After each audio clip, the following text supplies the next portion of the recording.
meštani sela Zlot ispunili zavet. Nakon ubistva Danke Ilić zakleli se u jedno. Što su obećali, to su i ispunili.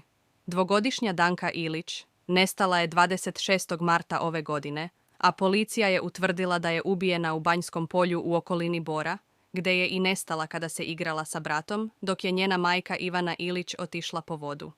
Podsjetimo se, za ovaj zločin su optuženi Dejan Dragijević i Srđan Janković, dok su za saučesništvo optuženi Dejanov otac Radoslav Dragijević i brat Dalibor Dragijević. Međutim, nakon hapšenja, Dalibor je preminuo u policiji, a meštani sela Zlot su se zavetovali da ga neće ispratiti na večni počinak. Što su obećali, to su i ispunili. Na sahrani niko osim njegove majke Svetlane Dragijević i nekoliko najbližih članova familije nije bio, a kako su tada njihove komšije rekle, mnogi Dragijevićima nisu ni saučešće izjavili.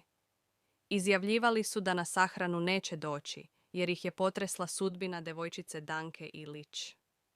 Niko vam ništa neće reći jer ljudi nisu sigurni šta se dogodilo. Ne postoji kuća gdje on nije ušao kada je u pitanju pomoć oko vode ili čega god, znao je dosta poslova. Ja mogu samo da kažem da ako su to uradili, oni su stvarno monstrumi koji zaslužuju bešenje, a ako nisu, onda neka im Bog pomogne. Kada je Dejanu preminuo brat, nisam otišla da izjavim saučešće, jer ako je to istina, onda ne želim ništa da njima. Mnogo mi je žao, sva se naježim kad se setim deteta, kaže komšinica porodice Dragijević iz Zlota, a većina meštana sela je bila saglasna sa ovom odlukom. Naša ekipa je bila na sahrani Dalibora Dragijevića i uverila se da su zaista meštani i komšije održali svoj zavet.